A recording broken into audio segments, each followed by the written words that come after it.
So welcome to my another video guys. এই ভিডিওটা হচ্ছে অনেক আগের, এটা মোস্ট প্রবাবলি 2 ইয়ার্স আগের ভিডিও।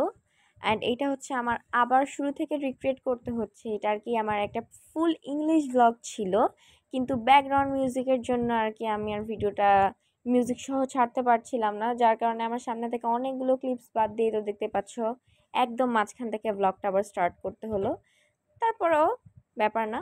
তো এই তো আমি সবাই যেন আমার ফেভারিট রেস্টুরেন্ট এ হলো মল্লিকা ইন। আর এই তো আমরা ওই দিন আমি আর মাম্মাম বেড়াতে গিয়েছিলাম। তো এই তো এখানে যে আমরা আর কি ওই দিন নিচতলায় বসেছিলাম। অ্যান্ড মল্লিকা ইনে না এই বুক শেলফটা আমি আগে দেখিনি, তো ওই দিন যে আমি ফার্স্ট এই বুক শেলফটা খেয়াল করেছিলাম। তো এখানে আমি দেখছিলাম যে কী কী বুকস আছে, যদিও এত ভ্যারাইটিস কালেকশন ছিল না, তারপর আমি একে খুঁজে খুঁজে একটু অ্যাস্থেটিক টাইপের একটা বই আনলাম। যদি আমি বইটা একটু পড়িনি, জাস্ট ছবি আর ভিডিও করার জন্য এনেছিলাম। তো যাই হোক ওই দিন আমরা আর কি chicken sandwich, black forest pastry আর ফ্রেঞ্চ ফ্রাইজ অর্ডার করেছিলাম। আর সাথে হচ্ছে একটা ফ্রেশ লেমন জুস অর্ডার করেছিলাম। তো এগুলো আর কি মাম্মাম আর আমি খাওয়া দাওয়া করছিলাম। এই তো মাম্মাম খাচ্ছিল, আমি ক্লিপস করে দিচ্ছিলাম, আবার আমি যখন খাচ্ছিলাম মাম্মাম তখন ক্লিপস করে দিচ্ছিল। আর by the way guys, Mallika আইনের খাবারগুলো কিন্তু অনেক বেশি ফ্রেশ অ্যান্ড অনেক বেশি হেলদি হয়। আর আমার কাছে খুবই ভালো লাগে, মানে অত্যন্ত মজা হয় প্রত্যেকটা খাবারই। তো তোমরা গিয়ে এই চিকেন স্যান্ডউইচ আর ফ্রেঞ্চ ফ্রাই, তারপর ব্ল্যাক ফরেস্ট পেস্ট্রি, এগুলো মাস্ট বি ট্রাই করো, এগুলো অনেক বেশি মজা।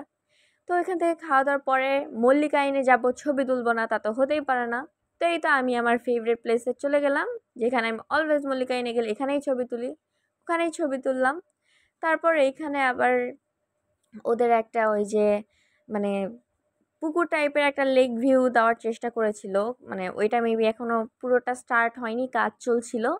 তো এখানে সিটিং চেয়ারগুলো ছিল, তো এখানে যে আমি আর মাম্মাম কিছুক্ষণ বসেছিলাম।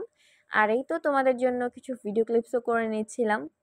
এই তো তারপর এখানে আমি আরও মেবি কি কি জানি বলছিলাম। আর এই যে আমার পেছনে তো তোমরা দেখতেই পাচ্ছ মল্লিকাইনে অনেকগুলো আম গাছ, তারপর লিচু গাছ, আরও অনেক অনেক গাছ আছে। কি কি গাছ আছে আমার এত বেশি মনে নেই, বাট আমার বেশি চোখে পড়ে এই আম গাছগুলো। আর এই তো তোমরা দেখতেই পাচ্ছ আমার ভ্লগটা এইখানেই শেষ হয়ে গেল, মানে ভ্লগের আগাগোড়া কিছুই আমি দিতে পারলাম না, সরি ফর দিস। আর এই যে সেই ছবিগুলো যেগুলো আর কি আমি যে তুলেছিলাম। তো এই তো আজকের ব্লগটা ছিল এই পর্যন্তই।